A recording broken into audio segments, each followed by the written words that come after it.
Good day everyone. So update sa ating mga alagang hybrid na hairy chicken.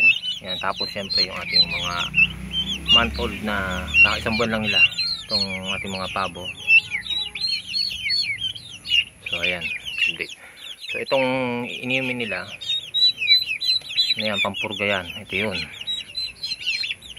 Bastonero Plus. Ito yung para sa mga sisiw, lalo na kung sila ay pumasok na sa edad na month old.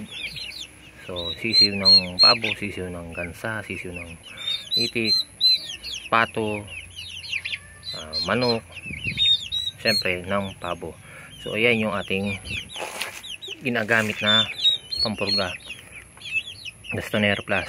Ito ay 1.5 na puno yung kanina, so nakainom na sila. So pinurga natin yan kanina, nagpainom tayo niyan alas 7 ng umaga kanina. So hindi pa natin sila until now binibigyan ng pagkain.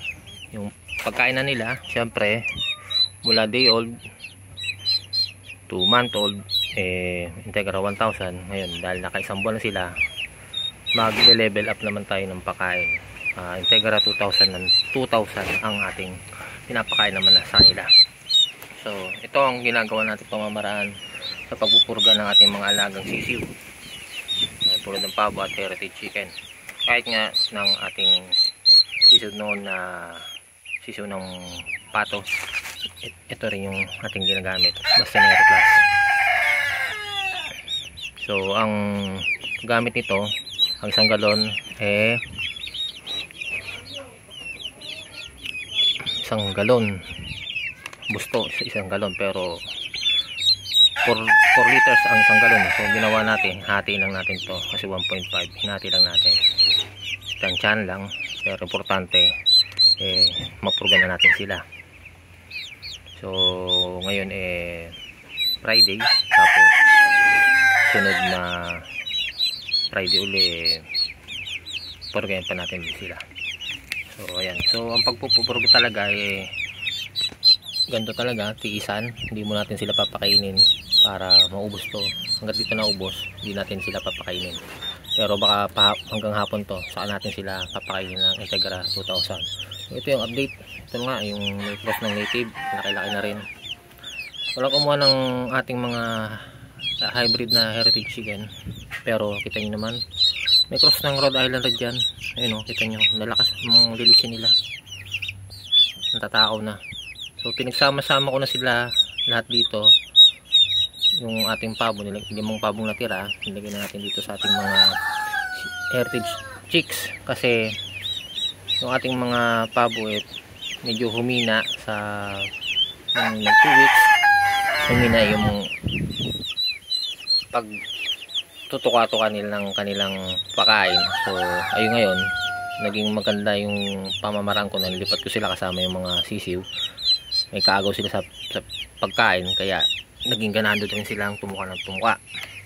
So ayun yung aking pamamaraan sa pagkalaga ng ating mga heritage chicks at ng mga sisiw ng pabo. So kita nyo, month old, malalaki na yan. Pero magtitira tayo dito ng 2, tapos yung 3 ipoportion natin. At itong mga heritage na hybrid, upon checking tayo dito kung 4 months o 5 months ay mangitlog na sila.